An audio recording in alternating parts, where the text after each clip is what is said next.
సంవత్సరంలో ఇటలీ అనేటువంటి దేశంలో ఫ్లోరెన్స్ అనేటువంటి పట్టణం ఒకటి ఉంది.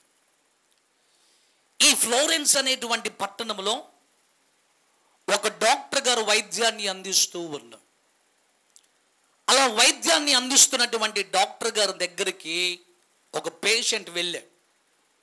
యూజువల్గా మనం ఎప్పుడైనా డాక్టర్ గారి దగ్గరికి వెళ్ళినప్పుడు డాక్టర్ గారి రూమ్లోకి మనం వెళ్ళగానే వారు అడిగే మాట ఏంటంటే, మీకున్నటువంటి ప్రాబ్లం ఏంటి, మీకున్న బలహీనత ఏంటి అని అడుగుతారు.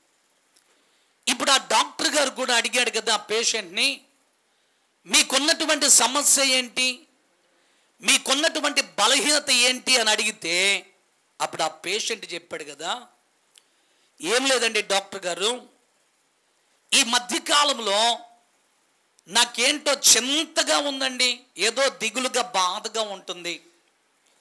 నాకున్నటువంటి చింతను బట్టి, ఆ బాధను విచారాన్ని బట్టి నేను సరిగ్గా నిద్రపోలేకపోతా ఉన్నాను, సరిగ్గా భోజనం కూడా చేయలేకపోతున్నాను, కుటుంబ సభ్యులతో ఎక్కువ సమయం గడపలేకపోతా ఉన్నాను, నా స్నేహితులతో కూడా నేను మాట్లాడలేకపోతున్నానండి. ఎందుకో ఇలాంటి భయంకరమైనటువంటి దిగులు, ఆ విచారము, యాంగ్జైటీతో నేను బాధపడుతున్నాను అన్నాను. సరే డాక్టర్ గారు అన్నాడు, శరీరంలో ఏదైనా బలహీనత ఉంటే, శారీరకంగా ఏదైనా అనారోగ్యం ఉంటే నేను ఏదైనా మెడిసిన్ ఇచ్చి నేను పంపించేవాడిని. నీకు మనసులో బాగా చింత విచారముగా ఉన్నది కదా, నువ్వెందుకో దిగులు పడతా ఉన్నావు, నాకు అర్థమైంది. మానసికంగా నువ్వు కృంగిపోతా ఉన్నావు కాబట్టి ఆ మానసిక కృంగుదల నుండి నువ్వు బయటికి రావాలి అని అంటే, నీకున్నటువంటి దిగులు, ఆ చింతలో నుండి నువ్వు బయటికి రావాలి అని అంటే, మన పట్టణంలోనే సాయంకాల సమయంలో ప్రతిరోజు ఒక క్లోన్, ఒక జోకర్ నవ్వించేటువంటి వ్యక్తి ఒక ఆయన సర్కస్లో ఉన్నాడు.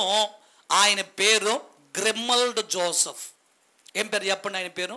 గ్రిమ్మల్డ్ జోసెఫ్. ఈ గ్రిమ్మల్డ్ జోసెఫ్ అనేటువంటి వ్యక్తి చాలా బాగా నవ్విస్తాడు ప్రజలని. ఒక మంచి ఆయన కమెడియన్గా ఉన్నాడు. అక్కడికి వెళ్ళిన వారందరినీ కూడా ఆయన హావభావాలతో నవ్విస్తూ ఉన్నాడు. కాబట్టి నువ్వు వెళ్తే నిజంగా అతను నవ్వించేటువంటి ఆ మాటలు చూసి, అతను ఆ వేసేటువంటి ఆ వేషాల వలన నీకు నవ్వొచ్చేస్తుంది, నీకున్న చింతంతా కూడా పోతుంది అని అన్నాడు.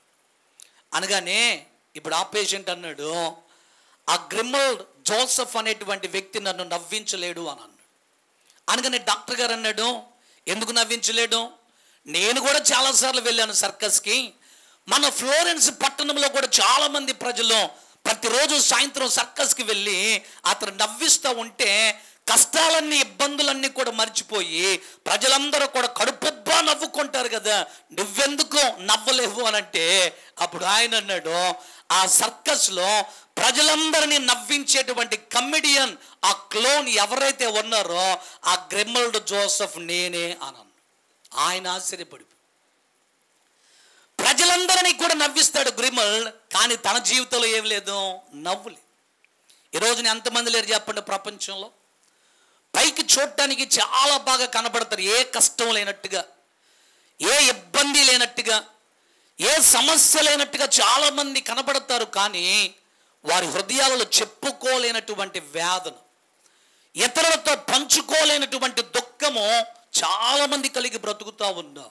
ఈ రోజున ఎలాంటి పరిస్థితిలో నువ్వు దేవుని మందిరంలో అడుగుపెట్టావో నాకు తెలియదు, కానీ నా ప్రభువైనటువంటి యేసయ్య తన గొప్ప శాంతిని, ఆనందమును మనందరి జీవితములలో అనుగ్రహించేటువంటి దేవుడై ఉన్నాడు. దేవునికి స్తోత్రం చెప్దామా?